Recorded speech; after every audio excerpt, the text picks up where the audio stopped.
Bonjour à tous. Pour cette nouvelle entrevue, je suis présentement avec Brian Eric Lane de Lane Avocat, conseiller d'affaires.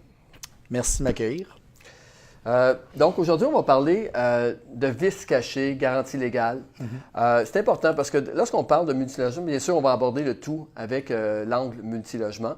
Lorsqu'on parle de multilogement au Québec, lorsqu'on parle de vente, il y a environ 25% des transactions, selon notre rapport annuel, qui se font sans garantie légale. Et puis lorsqu'on va dans les immeubles de 50 logements et plus, c'est la majorité des transactions qui se font sans garantie légale de qualité, entre autres. Puis, donc, je trouve ça important parce que lorsqu'on vient de vendre ou on achète, bien sûr, lorsqu'on va au résidentiel et que la majorité des transactions se font avec garantie légale, lorsqu'on vend sans garantie légale, ça a un impact important dans le prix. Mais lorsqu'on est rendu, qu'on vend un 60 logements et la majorité des transactions se font sans garantie légale, ça a plus ou moins d'importance. Donc, est-ce que ça vaut la peine en tant que vendeur d'offrir la garantie ou pas? Et en tant qu'acheteur, c'est quoi qu'il faut faire attention et à quel recours qu'on a? Donc, Brian peut peut-être commencer par te présenter en tant qu'avocat et de donner un peu l'histoire de ton entreprise. En fait, je suis avocat depuis 2005. J'ai œuvré au début de ma pratique pendant quelques années au sein de cabinets nationaux en droit immobilier et en droit des affaires. Et nous avons fondé le cabinet. En fait, quand j'ai fondé le cabinet à Laval en fin 2006, j'étais seul. Et aujourd'hui, nous sommes devenus maintenant une équipe de plus de 10 personnes. Et nos champs d'activité principaux, en fait, c'est le droit des affaires et le droit immobilier. Et par droit immobilier, ça inclut également le droit de la copropriété et le droit de la construction. Et nous sommes plus particulièrement connus pour notre expertise de pointe en matière de réclamation pour vices cachés. Okay. Et également, nous avons, et depuis janvier dernier, nous comptons depuis janvier dernier sur la présence de notaires. On a la firme Blanchard-Lupien qui a joint nos bureaux de Laval pour y ouvrir leur succursale de Laval, ce qui nous permet d'offrir des services complémentaires à nos clients. Puis également, je pense que vous êtes reconnu aussi, parce qu'il n'y a pas énormément de bureaux qui ont, beaucoup de notaires, n'ont pas nécessairement les assurances mettons, qui peuvent aller jusqu'à 20 millions pour faire des grosses transactions. Donc, vous, c'est le cas, vous êtes vraiment bien outillé là-dessus. Oui, bien en fait, on est un des seuls cabinets d'avocats et de notaires au nord de Montréal à avoir une assurance responsabilité professionnelle qui nous permet de faire des transactions jusqu'à 20 millions de dollars, que ce soit des financements ou encore des ventes. Ça nous permet en tant que tel d'offrir à nos clients qui effectuent des transactions au-delà de 10 millions ou encore des entrepreneurs qui effectuent des financements ou des acquisitions. Ça nous permet d'offrir une gamme de services et ce qui évite à nos clients là, de devoir nécessairement aller dans le centre-ville à Montréal pour avoir ce genre de services-là parce que c'est pas tout, il n'y a pas énormément de bureaux à l'extérieur de Montréal qui offrent ces services-là. Maintenant, quand on parle de garantie, ou enfin, on voyait plutôt c'est quoi un vice caché? Puis au niveau, là, on va vraiment, mettons, une approche multilogement, mais que ce soit un multilogement de maison, dans le code, c'est la même chose. Fait que je t'écoute. Le vice caché, en fait, de deux choses l'une. Un vice n'est pas automatiquement un vice couvert par la garantie légale de qualité.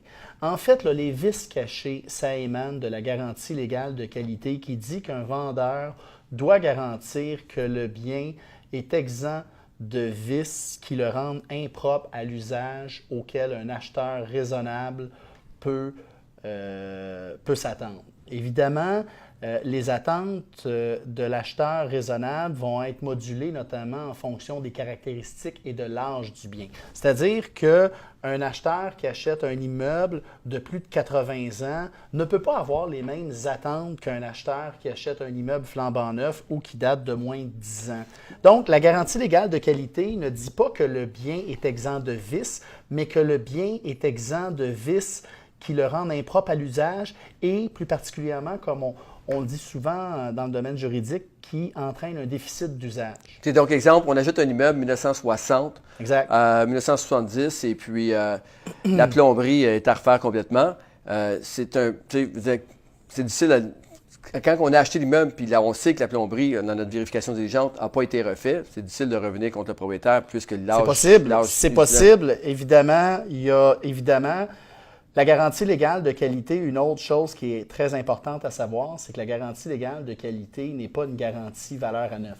Donc, on doit tenir compte de l'âge de la composante au moment de la vente ou au moment de la découverte du vice et la durée totale de vie utile de la composante affectée.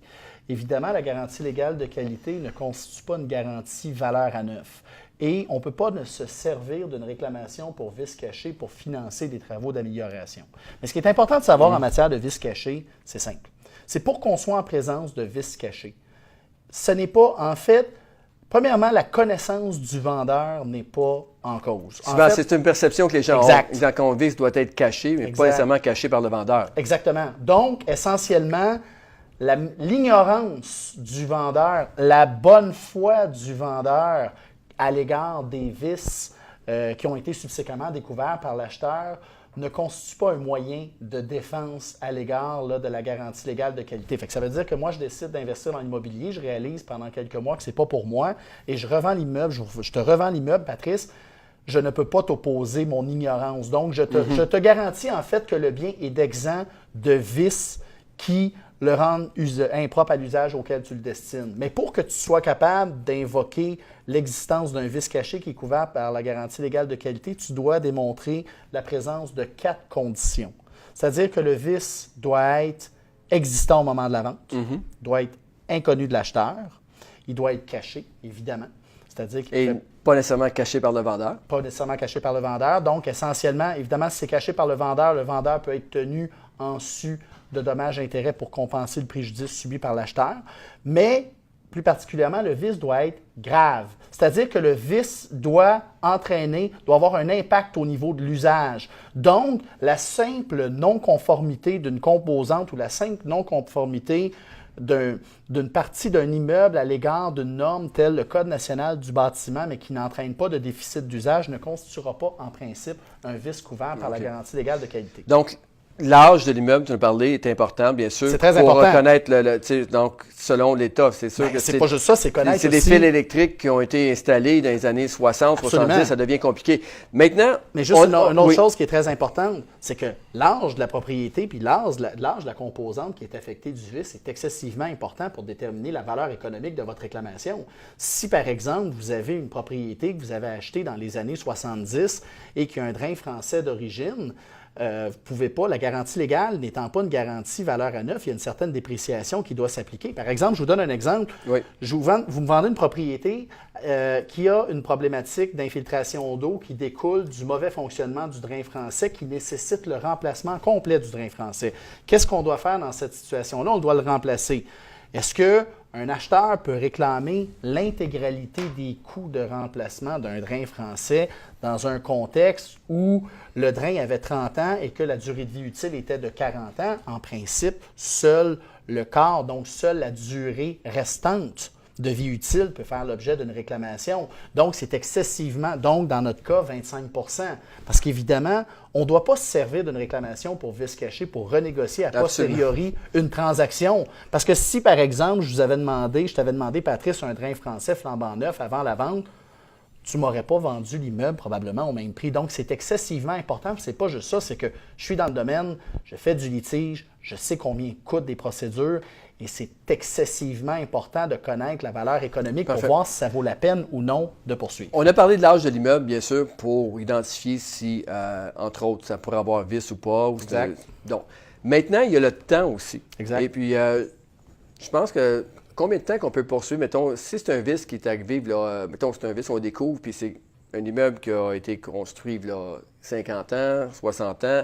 Est-ce qu'il y a une limite dans le temps pour le vice caché, pour courir, pour aller voir un propriétaire? Il y a juste que dire la garantie s'éteint progressivement avec le temps. Comme je l'ai mentionné tout à l'heure, la garantie légale de qualité ne couvre pas le vieillissement normal d'une composante. Fait que si la composante a atteint sa fin de durée de vie utile, elle ne peut pas faire l'objet d'une réduction de prix de vente ou d'une demande de remplacement et d'obtenir sa valeur à neuf. Donc, essentiellement, la garantie légale de qualité peut être invoquée, peut techniquement, on peut se faire poursuivre en matière de vice caché pour une problématique qui peut avoir été découverte plusieurs années après que l'immeuble a été vendu. Je vais vous donner un exemple. Oui. C'est justement un exemple qui concerne des immeubles multirésidentiels à Longueuil. Il y a une décision d'ailleurs qui a été rendue en 2016 par la Cour d'appel. Puis ce qui était particulier, c'est que cette décision-là, cet arrêt-là, en fait, implique une situation de revente. Essentiellement, vous avez un vendeur qui avait vendu en 1979 un immeuble à une société qui, elle, l'a revendu en 1982 à une personne, à un acheteur qui l'a conservé jusqu'à aujourd'hui. La société qui a revendu en 1982 a été dissoute. L'acheteur qui avait acheté en 1982 a découvert en 2006 une problématique de pyrite au niveau du bâtiment. Puis ce qui s'est passé, c'est qu'il a entrepris un recours contre le vendeur de son vendeur, puisque la société qui lui avait vendu en 1982 n'avait plus d'existence corporative, donc ce n'était plus possible de pouvoir poursuivre la société en question. Puis en matière de droit corporatif, la responsabilité d'un actionnaire est limitée à sa mise de fonds et il existe le principe du voile corporatif. Donc, essentiellement, l'acheteur, ayant découvert des vices en 2006, a entrepris un recours contre le vendeur de son vendeur qui, lui, avait vendu en 1979. Et ce vendeur-là a été condamné par les tribunaux, et plus particulièrement, ça a été confirmé par la Cour d'appel en 2016, c'est l'arrêt Dupuis contre Leblanc. Et dans cette situation-là, le vendeur qui avait vendu en 1979 à la compagnie subséquemment dissoute a été condamné à indemniser l'acheteur pour une problématique qui a été découverte en 2006. Quand même. Puis, mais il y a eu une dépréciation qui a été appliquée pour éviter un enrichissement. Maintenant, ce qui m'amène à une autre question, le fait aussi, lorsqu'on mettons que la même situation serait passée ou que entre les deux, mettons que le premier vendeur qui est en 79, celui qui a acheté en 79 il a vendu en 82, oui. Cette personne-là aurait acheté sans garantie légale ou en 82, c'est-à-dire il aurait vendu sans garantie légale. Oui. L'exclusion, l'impact de l'exclusion de garantie? C'est ça. Dans le temps, c'est-à-dire qu'ensuite, on revend avec garantie légale. Exact. Donc, à ce moment-là, il n'aurait pas été possible de poursuivre. C'est une excellente question. Essentiellement, ce qui est important de savoir, c'est que il y a un article dans le Code civil qui est l'article 1442, qui est la codification d'un arrêt qui a été rendu quand j'avais 1 an en 1979, qui dit qu'en fait, on peut poursuivre, essentiellement, on peut poursuivre le vendeur de son vendeur ou un vendeur antérieur. Essentiellement, on peut avoir un immeuble qui peut avoir été construit en 1980 et qui peut avoir été vendu ou revendu à 4 reprises. Et l'actuel propriétaire de l'immeuble peut découvrir une problématique et se rendre compte que son vendeur immédiat est insolvable, est disparu, décédé, et il peut décider d'entreprendre un recours direct contre son vendeur. C'est possible de le faire. Sauf que c'est excessivement important de savoir que lorsqu'on poursuit un vendeur antérieur, il faut que chacune des 4 conditions nécessaires à la présence d'un vice caché, donc inconnu de l'acheteur, existant au moment de la vente, caché et grave, on doit démontrer que chacune de ces conditions-là existait entre notre vente à nous lorsqu'on a acheté comme acheteur et toutes les ventes entre la nôtre et la vente où le vendeur antérieur poursuivi a vendu. Donc, c'est une preuve qui peut parfois être difficile à effectuer. On doit démontrer donc que les 4 conditions d'un vice caché étaient présentes lors de chacune des ventes. Mais ce qui est important de savoir, c'est que les 4 conditions sont présentes dans chacune des ventes. Par contre, si par exemple, vous me vendez une propriété, donc tu me vends un immeuble que toi, tu as acheté d'un vendeur qui t'a vendu sans garantie, mais ton vendeur qui t'a vendu sans garantie, lui a acheté d'un vendeur avec garantie.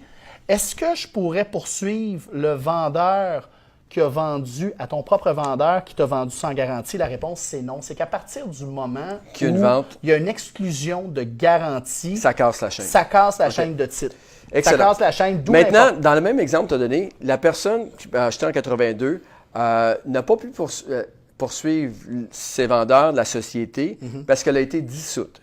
Donc, est-ce que c'est une façon de se protéger automatiquement, lorsqu'on vend un immeuble, mettons qu'on a une entreprise, on ferme la compagnie par la suite, et là, on se croise les doigts. Ça peut être une protection. Ça peut être une protection. Il existe... Mais il y a quand même des nuances à ça. Hein? Oui. C'est pas automatique, parce qu'il peut y avoir quand même... Mais il y a des règles.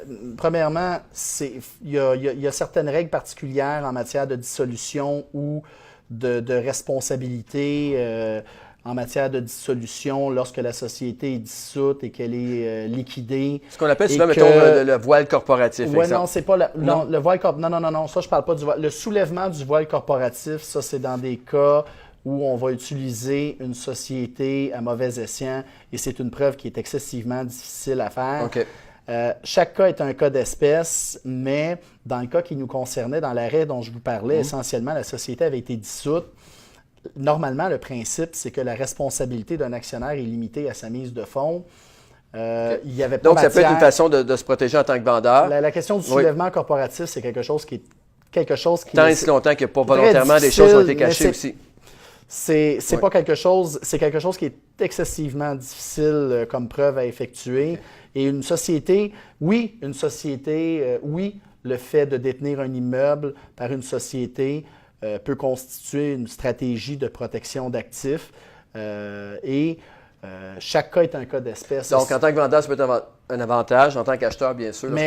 Lorsqu'on achète à une société ou à une entreprise, il faut être très un vendeur, moi, j'achète un immeuble, je le détiens pendant quelques années, de bonne foi. Je revends l'immeuble qui est détenu par ma société à un tiers et la société n'a plus d'objet. Je décide de la dissoudre. Au moment de la dissolution, la société n'a pas de créancier. Malheureusement, l'acheteur qui décide d'entreprendre un recours contre une société dissoute va se retrouver malheureusement à faire face à une impossibilité là, de poursuivre la société puisqu'elle n'a plus d'existence corporative, d'où la nécessité de regarder la possibilité d'aller contre un vendeur antérieur, comme ça a été le cas dans l'arrêt dont je vous parlais. Maintenant, lorsqu'on parle de vente sans garantie légale, il y a la garantie légale de qualité, de propriété. J'aimerais que tu fasses la nuance parce que souvent, on vend sans aucune garantie légale, ça l'exclut tout. Exact. Mais si on achète sans garantie légale de qualité, et là, c'est plus par rapport aux défauts physiques, les meubles. Mais est-ce que tu peux juste donner de la nuance sans aucune garantie versus sans garantie légale de qualité? Si je suis l'acheteur, si j'achète un immeuble puis le vendeur veut vendre sans garantie, j'aurais tendance à demander l'exclusion de la garantie légale de qualité uniquement. Si je suis le vendeur, je veux exclure toutes les garanties légales prévues par la loi puisqu'il n'en existe pas qu'une seule. Il existe la garantie légale de qualité, mais il existe également la garantie de droit de propriété qui implique notamment l'obligation de livrer un immeuble avec des titres clairs, notamment, et de livrer un immeuble exempt de violation à l'égard de limitation de droit public. Ça, ce que ça veut dire en pratique, là, un exemple pratique, c'est que ton immeuble doit être conforme à une norme de droit public. L'exemple de nombre de logements. Ça arrive souvent qu'on va... Non, attends, mieux que ça, je te donne un exemple. Le nombre de logements ou encore tu achètes un 48 logements et finalement, tu te rends compte que les cages d'escalier, les portes ne sont pas coupe-feu et 2 ans après avoir fait l'acquisition de l'immeuble, un inspecteur de la RBQ se présente à ton immeuble, t'émet un avis de non-conformité et tu es dans l'obligation de devoir procéder à des travaux de remplacement qui peuvent coûter au-delà de 100 000 $ pour installer des portes coupe-feu partout. Il faut juste faire la nuance parce que la violation contre les limitations de droit public, c'est une garantie qui est distincte de la garantie légale de qualité. La garantie légale de qualité couvre les vices qui entraînent un déficit d'usage, donc qui empêchent l'usage physique du bien, tandis que la garantie contre les violations aux limitations de droit public, c'est pour les violations proprement dites, les non-conformités. Puis si on donne l'exemple de logements qui sont non-conformes, souvent les propriétaires, par les années, on bâtit, mettons, on construit 2 logements au sous-sol sans nécessairement demander de permis. Et ça, c'est un bon point parce que souvent, la ville, en taxe, ça va être écrit 30 logements. Exact. Mais à l'urbanisme, ça va être un 28. Exact. Donc, puis ça ne se communique pas toujours les 2 départements ensemble. Et le fait que la ville ait taxé l'immeuble comme un 30 n'a pas pour effet de soustraire l'immeuble à l'application de la réglementation municipale concernant le nombre de logements. OK, parfait. Qui relève du département de l'urbanisme. Donc, essentiellement, pratico-pratique, c'est un problème. Mais c'est pas le fait d'avoir des logements non conformes, ça n'entraîne pas un empêchement d'utiliser physiquement le bien.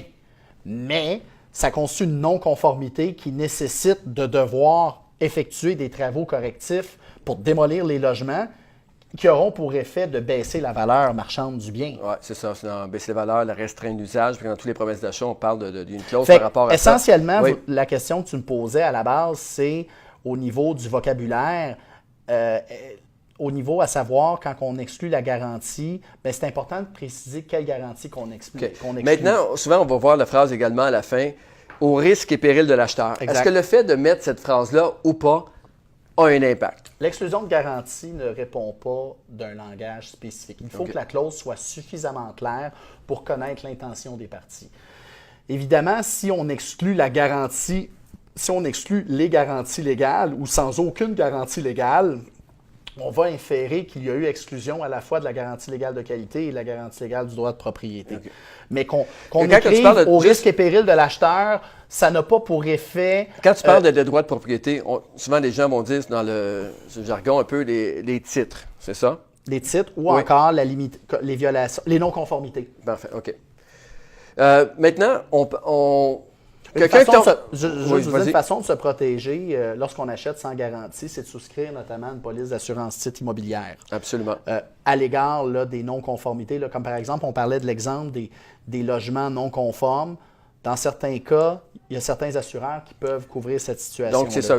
Automatiquement, on suggère à un acheteur, lorsqu'il achète sans aucune garantie légale de qualité ou qui exclut toutes les garanties, de prendre une assurance titre automatiquement. Parce que Au prix que ça coûte, par Ouais. rapport aux protections que ça donne, je le recommande. Mais je tiens à mentionner Oui. une chose, c'est que le fait de vendre sans garantie ne constitue pas une protection absolue pour un vendeur.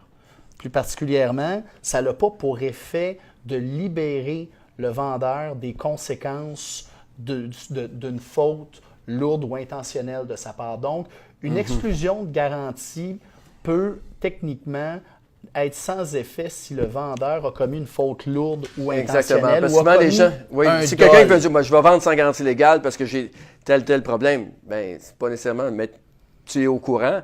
Donc, nous, bien sûr, c'est la transparence qui va être importante maintenant. Fait qu'on va, à partir du moment que tu déclares comme il faut tous les problèmes que tu as eu connaissance, tu ne seras pas plus protégé si tu vends sans garantie légale ou pas.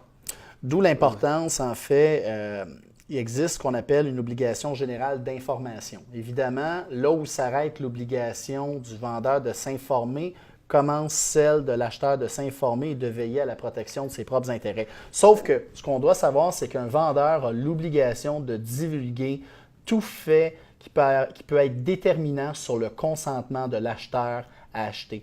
Ce que je veux dire, en fait, c'est que, comme vendeur, quand vous avez connaissance d'éléments qui peuvent objectivement influencer ou avoir un impact sur la transaction, divulguez-le. Vous avez beau vendre et exclure la garantie légale de qualité ou encore la garantie de droit de propriété, si vous faites défaut de divulguer un élément qui peut objectivement influencer la transaction, vous pouvez voir votre responsabilité être retenue. Comme par exemple, je vais vous donner un exemple. Parce qu'il nous reste un peu de temps. Oui. Si on va, mettons, quelqu'un qu'on achète un immeuble ou qu'il y a un locataire qui est problématique, le fait qu'on tombe, ça, est-ce que ça peut être un vice caché ou pas?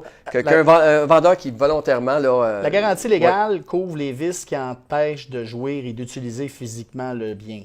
Est-ce qu'un locataire qui fait défaut d'effectuer ses paiements de loyer ou qui est potentiellement problématique cause ou entraîne un déficit d'usage? Je ne le crois pas. Je ne crois pas que ça peut être assimilé à un vice caché, sauf que si le locataire est tellement problématique et que le locataire, son comportement et sa façon d'agir est un élément qui peut avoir un impact déterminant au niveau de la transaction et potentiellement au niveau du consentement de l'acheteur à acheter, je crois que le vendeur est tenu de divulguer tout élément important qui est susceptible d'affecter le consentement de l'acheteur. Donc, pour terminer, Brian, on pourrait parler aussi de la contamination, qui est également un sujet qui est souvent abordé lors des vices cachés. Donc, comment on peut voir le fait qu'un immeuble soit contaminé à l'huile, est-ce que ça devient un vice caché ou pas? Les tribunaux ont considéré que la contamination, la présence d'hydrocarbures peut constituer un vice caché, mais ce n'est pas absolu. Comme j'ai mentionné, pour être en présence d'un vice caché, une des conditions, c'est qu'on doit démontrer que le vice doit entraîner un déficit d'usage. Il y a certaines décisions où les tribunaux en sont venus à la conclusion que la seule présence d'hydrocarbures ne constitue pas, en l'absence de preuve de déficit d'usage, ne constitue pas en soi un vice caché. Donc, quand on découvre une problématique de présence d'hydrocarbures, on le sait, en matière d'immeuble, la présence de contamination dans le sol peut avoir un impact au niveau de la capacité de refinancer l'immeuble, au niveau de la valeur marchande, au niveau de la revente. Donc, oui, la présence d'hydrocarbures peut être considérée comme un vice caché, mais on doit démontrer le déficit d'usage qui en découle. Et parfois, on peut quand même, malgré tout, louer l'immeuble, l'utiliser, l'habiter.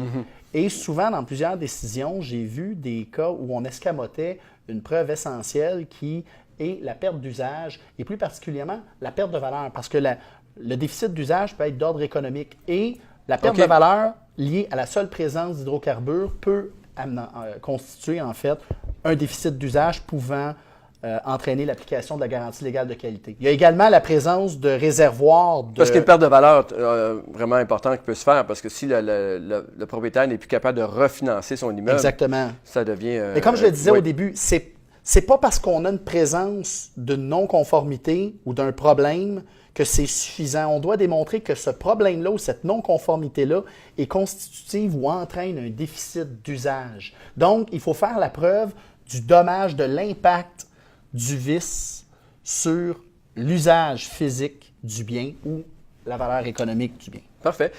Donc, écoute, je pense qu'on a fait quand même pas loin de 25 minutes déjà. Et puis, ce que je proposerais, c'est peut-être juste un mot de la fin pour l'auditoire. D'apparence simple, les règles en matière de recours pour vice caché recèlent et impliquent beaucoup de nuances, beaucoup de recul. Avant d'en venir à la conclusion, à savoir si vous êtes ou non en présence de vice caché, une vérification diligente, un due diligence doit être effectué. Et lorsque vous pensez être en présence de situations de vice caché, n'hésitez pas à consulter dès le départ un avocat compétent en la matière pour pouvoir vous accompagner ou si vous faites l'objet d'une réclamation. Parce qu'il y a un délai lorsqu'on découvre un vice, on doit le dénoncer dans un délai raisonnable. Il y a un raisonnable. Il n'y a pas un délai fixé, c'est du cas par cas. Le délai raisonnable peut varier, ça peut être de 6 mois à 11 mois. Chaque cas est un cas d'espèce. Donc, en fait, si je vous dirais, on pourrait résumer en tant que tel la discussion d'aujourd'hui, c'est chaque cas est un cas d'espèce qui nécessite une analyse approfondie et rigoureuse. Bien sûr. Donc, merci à tous pour votre écoute. Et puis, bien sûr, Brian, je lance déjà l'invitation pour faire d'autres vidéos avec des sujets précis, avec la jurisprudence aussi. Ça me fait plaisir. Il y a tellement de sujets dans le multilogement que ça va vraiment être intéressant, puis aller en profondeur dans certains sujets qu'on a parlé aujourd'hui. Donc, merci à tous pour votre écoute. Encore une fois, si vous avez pensé que le contenu pourrait être intéressant pour quelqu'un que vous connaissez ou un investisseur, n'hésitez pas à le taguer dans le vidéo, dans le post.